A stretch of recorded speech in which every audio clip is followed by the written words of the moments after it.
Hi everyone, I'm Xinliang. In this video, I would like to introduce the topic a weak monotonicity-based muscle fatigue detection algorithm for short duration poor posture using sEMG measurements. This is a study I worked with my supervisors and colleagues, Lei Lu, Mark Robinson, Ying, Kusal, Goonewardena, and Denny Oetomo.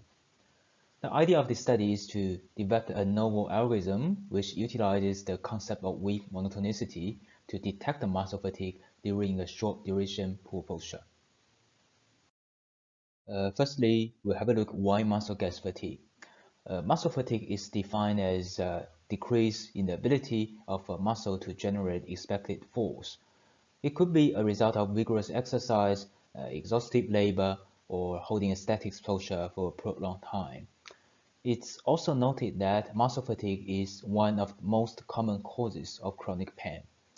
So detecting muscle fatigue is important because if there's a system that can detect muscle fatigue followed by an proper intervention, then we can significantly reduce the risk of chronic pain.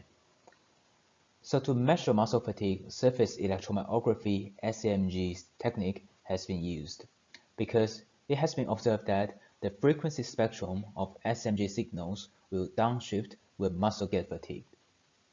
This leads to the threshold-based detection algorithm. This algorithm works when people feel exhausted in dynamic movements. For example, when a person is doing push-ups and we observe that the downshift of median frequency is larger than the threshold, then we can say that the muscle gets fatigued. However, sEMG signal is a weak signal which has a low signal-to-noise ratio. And also the human variation in muscle fatigue detection is large. And at the same time, the location to place sEMG sensors is critical. As a result, the frequency downshift might not be always clearly observed in static poses. Well, to still use the frequency downshift as a chain to detect muscle fatigue, but we want to do that in a more robust way. So the concept of weak monotonicity is introduced to relax the chain of frequency downshift. And then we propose the research question, can we utilize the concept of weak monotonicity to develop a novel fatigue detection algorithm to capture upper back muscle fatigue during a short duration poor posture? Okay, then we move to the methodology part. In this section, I will introduce the concept of weak monotonicity, which is used to develop the novel fatigue detection algorithm. In this picture, we can see this median frequency trajectory versus time. And if we consider the concept of weak monotonicity, then the median frequency trajectory will have an upper bound and a lower bound. To be more specific, if we just focus on the data segment in the left picture, we can extract this data segment of median frequency trajectory and put it in the right picture. Then we can see for each data point of the median frequency trajectory, it will have a weak monotonicity upper bound and a weak monotonicity lower bound. This bond helps us to observe the trend in the presence of measurement noises and human variations. Let me give an example here. We assume the median frequency trajectory should keep a decreasing trend. So if the median frequency at 5.5 minutes is lower than the upper bound of median frequency at 5 minutes, then we say the median frequency at 5.5 minutes is decreasing. Similarly, we move to the next data point. If the median frequency at 6 minutes is lower than the upper bound of median frequency at 5.5 minutes, then we say the median frequency at 6 minutes is decreasing as well. This is the concept of weak monotonicity.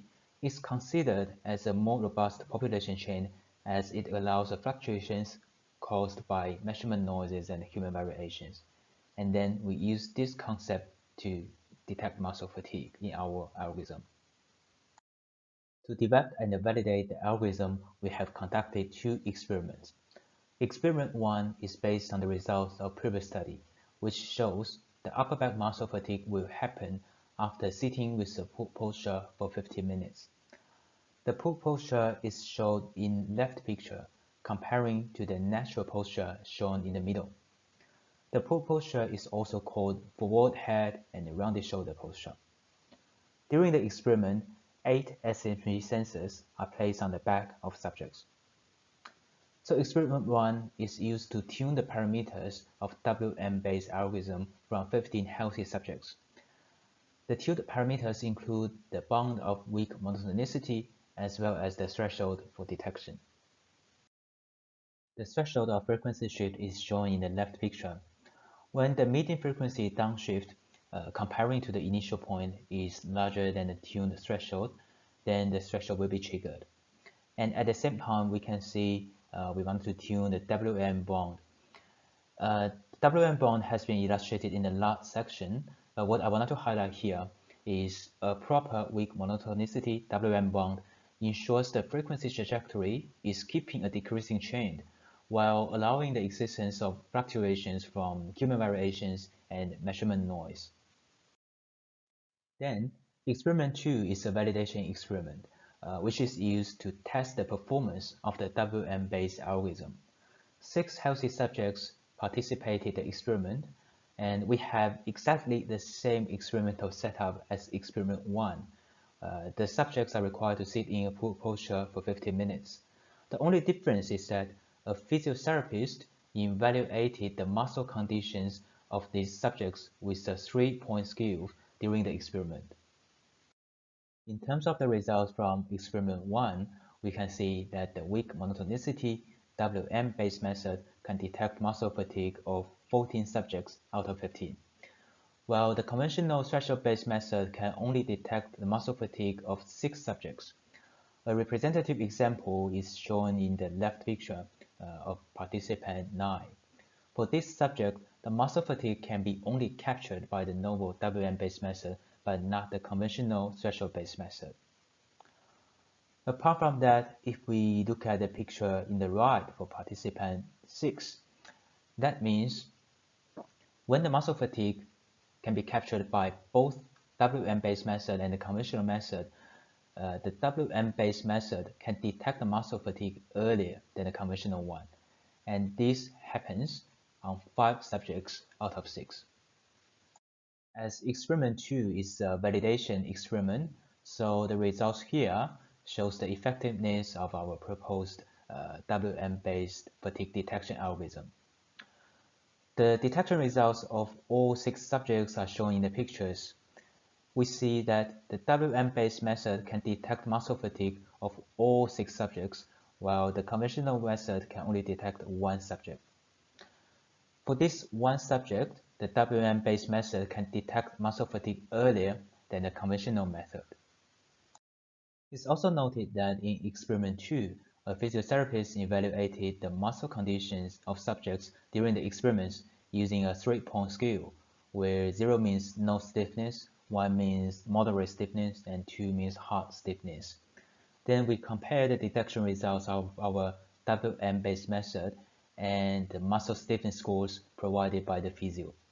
A representative example is shown in the picture, and for all the 6 subjects in experiment 2, we can observe that the WM-based method can capture muscle fatigue before the hard stiffness of muscle condition happens for 5 subjects.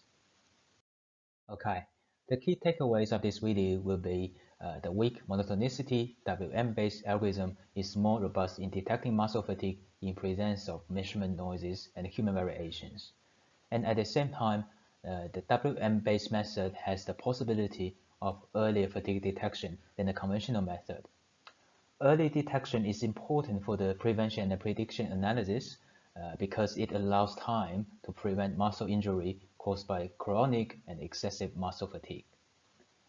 And in the end, the next steps of the study will be recruiting more subjects and testing the algorithm in different movements. Moreover, more statistical analysis is needed. Alright, thanks very much for your attention. For more details, welcome to read the paper. If you would like to get in touch, the contact detail is at the bottom left.